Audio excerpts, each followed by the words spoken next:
कि कुछ ऐसे चमचे होते हैं घर द्वार में आसपास के बगल में कि झगड़ा के क्या करेगा कि जानबूझ के लड़ाई लगवा देगा, और लड़ाई लगवा के क्या करेगा कि वो अपने घर में घुस के किवाड़ी बंद कर लेगा, आपस में तुम लोग लड़ते रहो। ऐसा होता है। तो ठीक उसी प्रकार नमस्कार दोस्तों, नर्सिंग के इस यूट्यूब चैनल पर आप सभी का स्वागत है। दोस्तों आज के वीडियो में हम लोग न्यूरोलॉजिकल डिसऑर्डर पढ़ने वाले हैं। इसके पहले वाले वीडियो में भी हम लोग कंटिन्यू सीरीज चला रहे हैं न्यूरोलॉजिकल डिसऑर्डर का। इसके पहले वाले वीडियो में हम लोग सबसे पहले पढ़े थे हेड इंजरी, उसके बाद पढ़े थे सीजर डिसऑर्डर, सीजर डिसऑर्डर के बाद हम लोग पढ़े थे माइलीस्थेनिया ग्रेविस, पार्किंसन डिजीज, उसके बाद मल्टीपल स्क्लेरोसिस का भी वीडियो बन चुका है, एडिटिंग होने के बाद आप लोग के बीच डाल देंगे हम। इस वीडियो में हम लोग पढ़ने वाले हैं मल्टीपल स्क्लेरोसिस और गुलेबेरी सिंड्रोम।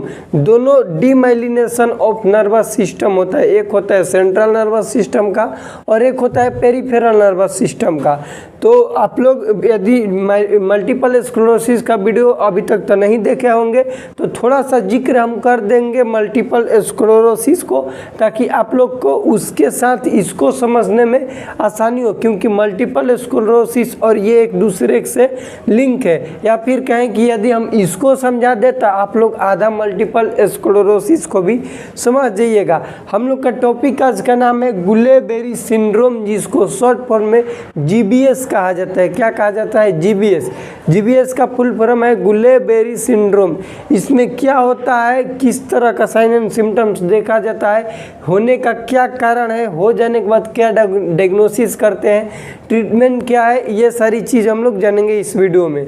सबसे पहले जानते हैं कि ये डिजीज होता क्या है। देखो हम बताए थे आप लोग को, जब एनाटॉमी फिजियोलॉजी नर्वस सिस्टम का बता रहे थे स्ट्रक्चर, उसमें आप लोग को हम न्यूरॉन बताए थे, याद है? न्यूरॉन हम बताए थे कि ऐसे हम लोग के मान लो कि क्या है, ये हम लोग का न्यूरॉन हो गया, ठीक। और न्यूरॉन के बीच में होता है ये माइलिन शीथ। क्या है? Myelin sheath. ये भी तो बताए होंगे, आशा है, और हम बताए हैं, ये आप लोग को याद होना चाहिए अच्छी तरह से। ये न्यूरॉन हो गया, न्यूरॉन के एक जोन पर होता है माइलिन शीथ।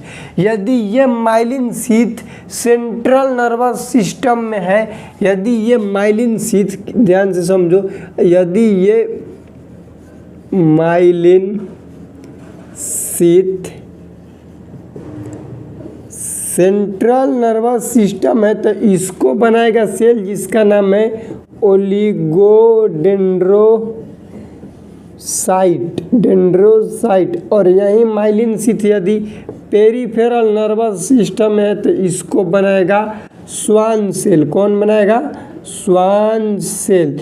तो ध्यान से समझो दोस्त, हम लोग जो पढ़ते हैं multiple sclerosis,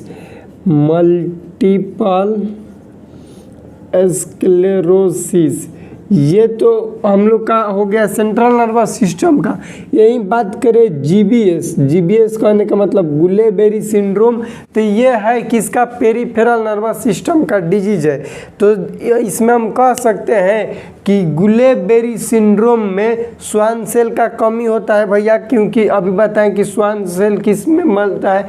myelin sheath peripheral nervous system में स्वान सेल से बनता है, जबकि सेंट्रल नर्वस सिस्टम में जो माइलिन शीथवा है ना, यदि सेंट्रल नर्वस सिस्टम है तो उसको बनाएगा ओलिगोडेंड्रोसाइट। और ठीक यही माइलिन शीथ यदि पेरिफेरल नर्वस सिस्टम में है तो उसको बनाएगा स्वान सेल। और ये जो डिजीज है ये पेरिफेरल नर्वस सिस्टम का, तो हम कह सकते हैं कि पेरिफेरल नर्वस सिस्टम यानी कि गड़बड़ी ऑफ स्वान सेल कह सकते हैं। तो इसमें कहेंगे कि जो गुलेबेरी सिंड्रोम है उसमें किस चीज़ में गड़बड़ी होता है? तो स्वान सेल में। किसके स्वान सेल में? पेरिफेरल के। पेरिफेरल में कौन से? माइलिन शीथ में गड़बड़ी होता है। तो यहाँ तक यदि आप लोग इस मैकेनिज्म को समझ गए तो आगे आप लोग को बहुत ईजी होगा समझने में। तो इस चीज़ को समझिएगा। अब देखिए हम लोग लिखते हैं इसके बारे में, तो लिखिएगा सबसे पहले कि it is a disease of peripheral nervous system. It is a disease of peripheral nervous system. PNS का मतलब पेरिफेरल नर्वस सिस्टम। उसके बाद लिखिएगा कि in this disease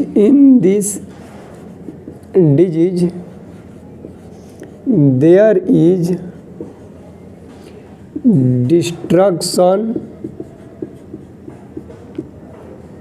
and damage of all myelin sheath of peripheral nervous system. और myelin sheath में क्या होगा, माइलिन शीथ के सेल होगा डिस्ट्रॉय, जिसका नाम है स्वान सेल। स्वान सेल। तो अगला पॉइंट देके लिखिएगा कि decrease Schwann cell in Guillain Barre syndrome और इंक्रीज एस्ट्रोसाइट। ठीक, उसके बाद लिखिएगा कि due to anatomical change, anatomical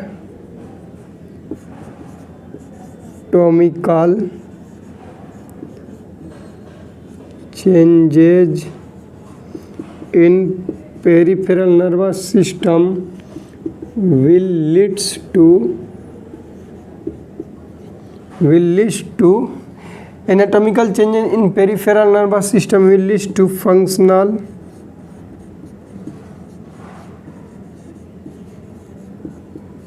alteration in body। हाँ, तो ध्यान से समझिए, हम कुछ चीज़ें लिख दिए ताकि आप लोग के नोट्स बनाने में भी इजी हो। सबसे पहले लिखें कि it is disease of peripheral nervous system. ये जो गुलेबेरी सिंड्रोम है किसका रोग है भैया, तो पेरिफेरल नर्वस सिस्टम का, ये तो बता दिए। उसके बाद दूसरा पॉइंट लिखे कि in this disease there is यहाँ पे छूट गया है, लिख दीजिएगा there is destruction and damage. Destruction and damage कहने का मतलब कि खराबी होगा, गड़बड़ी होगा और उसको मार दिया जाएगा। डिस्ट्रक्शन मतलब कि मारना होता है, डिस्ट्रॉय करना। डैमेज मतलब खराबी होना। ऑफ ऑल माइलिन शीथ, सभी तरह की माइलिन शीथ क्या होगी, डिस्ट्रक्शन होगी, डिस्ट्रॉय होगी। Of PNS peripheral nervous system के गुलेबेरी सिंड्रोम में क्या होता है भैया, ध्यान से समझो, जो बोल रहे हैं इसको समझो। गुलेबेरी सिंड्रोम में सभी तरह के माइलिन शीथ को डिस्ट्रॉय कर दिया जाता है, डैमेज कर दिया जाता है पेरिफेरल नर्वस सिस्टम के माइलिन शीथ को, जिसको कह दिए गुलेबेरी सिंड्रोम।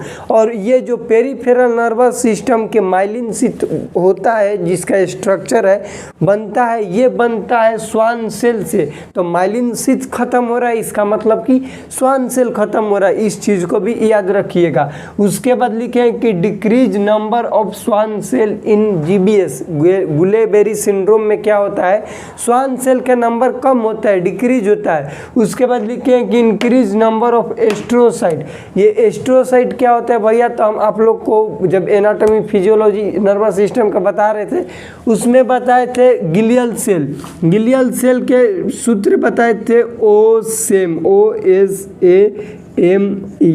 ओसेम, ओ के मतलब बताए थे ओलिगोडेंड्रोसाइट, डेंड्रोसाइट। एस के मतलब बताए थे स्वान सेल, स्वान सेल। ए के मतलब बताए थे एस्ट्रोसाइट। एम के मतलब बताए थे माइक्रोगिलियल सेल, माइक्रोगिलियल सेल। ई के मतलब इपिंडाइमल सेल, इपिंडाइमल सेल। ये हम लोग का क्या है भैया, तो ये है हम लोग के गिलियल, एक होता है न्यूरॉन सेल और एक होता है सपोर्टिंग सेल, जो कि गिलियल सेल होता है। क्या होता है, गिलियल सेल। ये हम लोग का गिलियल सेल है, 5 होता है नंबर में, जिसका ट्रिक है ओसेम। ओ के मतलब ओलिगोडेंड्रोसाइट, एस के मतलब स्वान सेल, ए के मतलब एस्ट्रोसाइट, माइक्रोगिलियल और एपिंडाइमल सेल। तो इसी में से है एस्ट्रोसाइट। एस्ट्रोसाइट सेल जो होता है वो काम करते हैं प्राइमरी फेगोसाइटिक का। किसका काम करेगा, प्राइमरी फेगोसाइटिक का। कहने का मतलब कि कहीं पर मार हुआ तो सबसे पहले झगड़ा में कूदेगा। ध्यान से समझो, कहीं पर भी झगड़ा हुआ, बॉडी के अंदर के बात बता रहे हैं, बाहर के नहीं। बाहर में कैसे आएगा, बाहर में तो हम लोग का हाथ काम करेगा, सिलवा के थोड़े ना झगड़ा करेगा। बॉडी के अंदर कहीं भी फॉरेन बॉडी इंटर किया तो सबसे पहले लड़ाई में कूदेगा कौन, तो एस्ट्रोसाइट। लेकिन भैया हो सिर्फ लड़ाई में कूदा, झगड़ा नहीं करेगा, ये उसका है, बहुत दिमाग वाला होता है एस्ट्रोसाइट। लड़ाई में कूदा, कूद क्या हो गया पीछे, ठीक। अब पीछे हो गया तो अब इसके पीछे कौन जाएगा, माइक्रोग्लियल सेल, जो कि होता है एक्चुअल फेगोसाइटिक सेल, मतलब कि ओरिजिनल जाके लड़ाई करते ही, सिर्फ लड़ाई में कूदा उसका के झगड़ा भाग गया। गाँव में भी ऐसा बहुत सारा चमचा होता है जो कि लड़ाई को उसका के साल अपने घरे भाग जाएगा, लड़ाई करवा दिया। ऐसा होता है, सबके घर में होता है, सबके मुहल्ला में होता है कि कुछ ऐसे चमचे होते हैं घर द्वार में, आसपास के बगल में, कि झगड़ा के क्या करेगा कि जानबूझ के लड़ाई लगवा देगा, और लड़ाई लगवा के क्या करेगा कि अपने घर में घुस के किवाड़ी बंद कर लेगा, आपस में तुम लोग लड़ते रहो। ऐसा होता है। तो ठीक उसी प्रकार का एस्ट्रोसाइट का काम होता है, ये झगड़ा करवा देगा माइलिन शीथ पर, और स्वान सेल को क्या कहेगा कि भैया तुम अब कट के मारो, हम तो निकल लिए। इसीलिए इसका नंबर बढ़ जाता है और इसका नंबर डिक्रीज हो जाता है गुलेबेरी सिंड्रोम में। उसके बाद यहाँ पर लिखे हैं कि एनाटॉमिकल चेंजेज। एनाटॉमिकल चेंजेज क्यों हो रहा है, क्योंकि ये जो माइलिन शीथ है ये डिस्ट्रॉय होगा, खत्म होगा, तो एनाटॉमिकल चेंज होगा ना भैया। एनाटॉमी का मतलब ही होता है स्ट्रक्चरल के स्टडी करना, फंक्शनल के स्टडी करते तो उसको फिजियोलॉजी बोलते। तो स्ट्रक्चर में गड़बड़ी हो रही है तो एनाटॉमी तो चेंज हो रहा है, यहाँ तक तो समझ रहे हैं। न्यूरॉन के एक्सॉन पर जो माइलिन शीथ है ये खराब होगा, तो ये खराब हो गया, बढ़ नहीं गया, मान लो कि 4 गो मिट गया, एक और माइलिन शीथ मिट गया, तो स्ट्रक्चर चेंज हो गया ना भैया, ये हो गया तो एनाटॉमिकल चेंज हुआ ना। स्ट्रक्चर चेंज करने का मतलब कि एनाटॉमिकल चेंज, और ये गड़बड़ी हुआ anatomical change in peripheral nervous system will lead to functional alteration in body. ये गड़बड़ा गया तो जो माइलिन शीथ का ओरिजिनल काम था अब काम हो पाएगा, क्योंकि भैया ये तो खत्म हो गया, तो माइलिन शीथवा के काम क्या करेगा, कोई नहीं कर पाएगा। ये तो समझ रहे हैं ना, फंक्शनल चेंज या फिर फंक्शनल अल्टरेशन इन बॉडी है, खत्म हो गया तो एक कोई भरपाई करी, कोई भरपाई नहीं कर पाएगा। माइलिन शीथवा यहाँ पे था तो कुछ ना कुछ काम तो कर रहा था भैया, इम्पल्स को यहाँ से वहाँ ट्रांसपोर्ट कर रहा था, ये तो कर रहा था ना, कम से कम उड़ गया, एक साइड के खत्म हो गया, तो अल्टरेशन होगा बॉडी सिस्टम में, फंक्शन में काम नहीं कर पाएगा, और काम नहीं कर पाएगा तो इसका आप देखने के लिए मिलेगा साइन एंड सिम्टम्स, कि यदि उड़ गया तो क्या क्या लक्षण बॉडी में देखने के लिए मिलेगा। ये तो हम लोग अब जानेंगे इसका साइन एंड सिम्टम्स, लेकिन इसके पहले जानेंगे कि साला होखे के कारण का है, क्यों आखिर होता है, यानी कि अब हम लोग जानेंगे इसका कॉजेज। तो इसका एक स्क्रीनशॉट लीजिए और अगला हेडिंग डालिएगा कॉजेज ऑफ जीबीएस, यानी कि गुलेबेरी सिंड्रोम। इसका कॉजेज लिखिएगा, कॉजेज से रिलेटेड एग्जाम में क्वेश्चन भी आता है, और इसके बाद हम मल्टीपल स्क्लेरोसिस वाले वीडियो डाल देंगे, तो आप लोग उसको भी देख लीजिएगा, और चैनल को सब्सक्राइब कीजिए ताकि आप लोग के लिए हम नर्सिंग से रिलेटेड वीडियो बढ़िया से बनाते रहें और आगे ऐसे ही मेहनत करते रहें। देखिए सबसे पहले हम लोग जानेंगे कॉजेज। कॉजेज में लिखिएगा कि सबसे पहले हिस्ट्री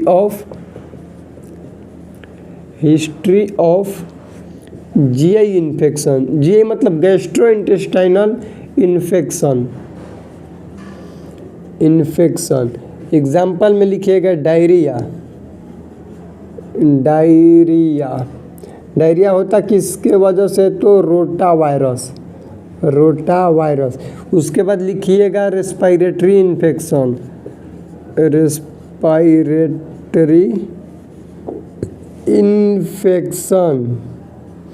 रेस्पिरेटरी इन्फेक्शन का एग्जाम्पल लिखिएगा निमोनिया क्या है भैया, तो रेस्पिरेटरी इन्फेक्शन है। ये कॉजेज बस 2 को ही हम लोग को जाना है। सबसे पहले जानेंगे जीआई इन्फेक्शन।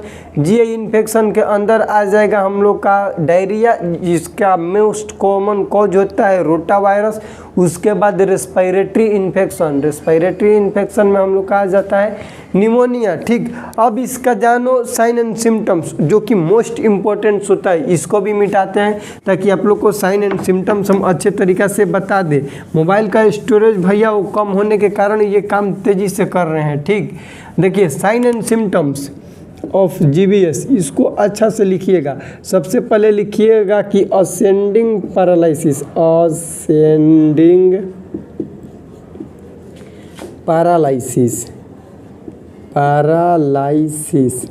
ये होगा बाइलेटरल।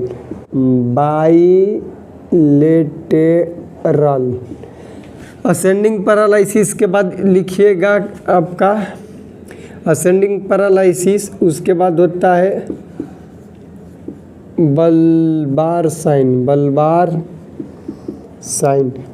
साइन में आता है ऑप्थाल्मोप्लेजिया,